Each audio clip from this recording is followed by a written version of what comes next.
The key to successful lunar exploration and habitation is the technique known as lunar orbit rendezvous, where you have two separate spacecraft, one that remains in lunar orbit and the other that acts as a space taxi down to the surface and back again.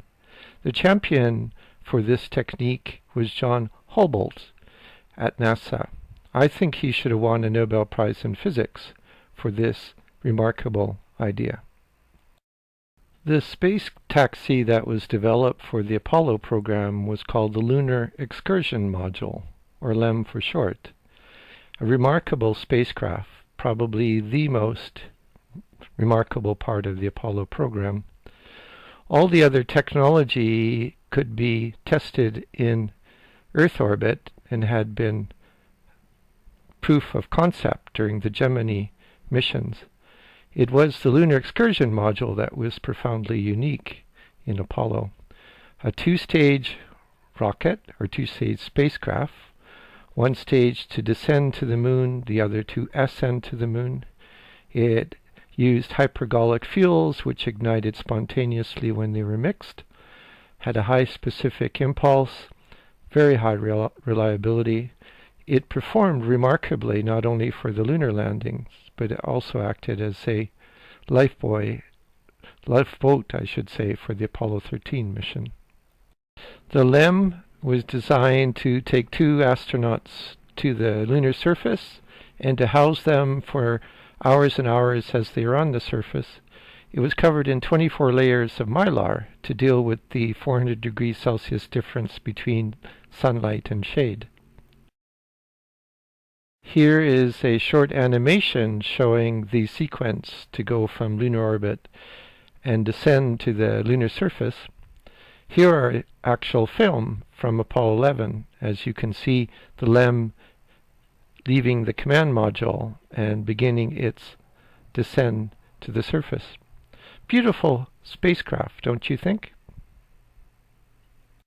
Once the astronauts were finished on the surface of the moon, they would climb back into the LEM and then use the ascent stage to return to orbit. The descent stage would act as the launch platform for the ascent stage. Rather beautiful design. The mass of the ascent stage was considerably less than that of the descent stage, and so the rocket motor for the ascent stage did not have to be so powerful. Here's some film from Apollo 11 of the ascent and rendezvous in lunar orbit. Wernher von Braun was convinced on LOR. He backed Hubble 100%. When they landed on the moon successfully, von Braun turned to Hubble and congratulated him. He said, "We wouldn't be here without your work." Humanity is returning to the moon, this time with the Space Launch System, which is a retasking of some of the technologies that were developed for the space shuttle.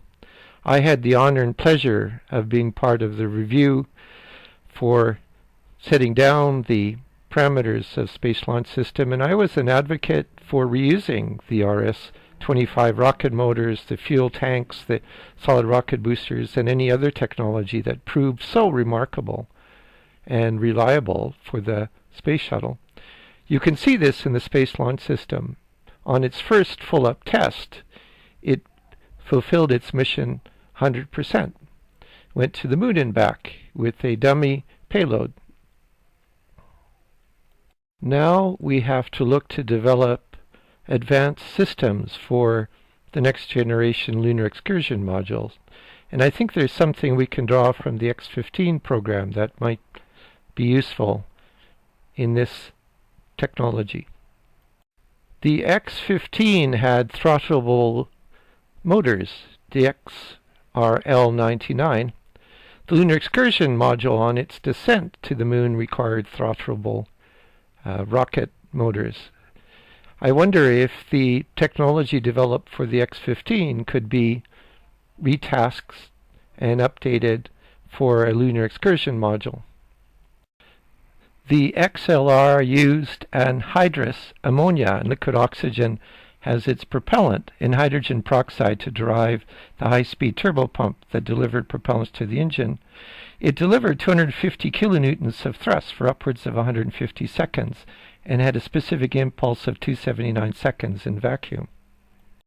Here is a look at the XLR99. It's a very simple design. It works reliably. It can be rescaled to fit the needs of a lunar taxi. Its thrust was 5 times greater than that of the descent stage on the Lunar Excursion Module. It is worth noting that the descent stage on the Lunar Excursion Module had a thrust of 47 kilonewtons. It has specific impulse of 311 seconds at full thrust and 285 at 10%. The descent engine was throttlable between 10% and 60% thrust. On descent, they were fired for around 750 seconds, which is a little over 12 minutes.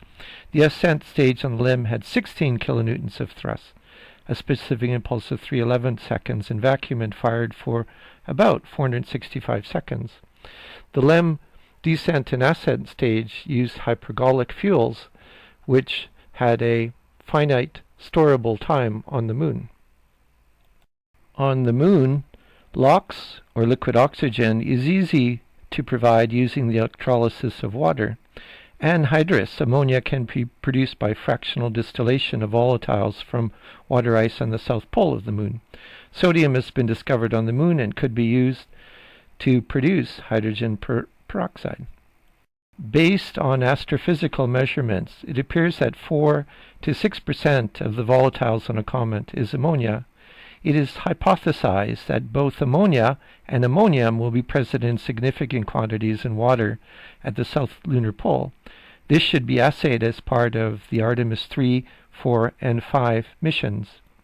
From an in situ resource utilization standpoint, developing a propulsion system based on anhydrous ammonia and LOX might represent the simplest rocket propulsion for lunar ascent-descent systems between the surface and the Gateway orbiting space station.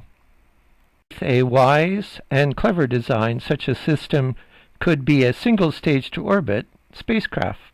It would require a minimum replenishment from Earth. Remember, it costs $25,000 to send a kilogram of something from the Earth to the Moon.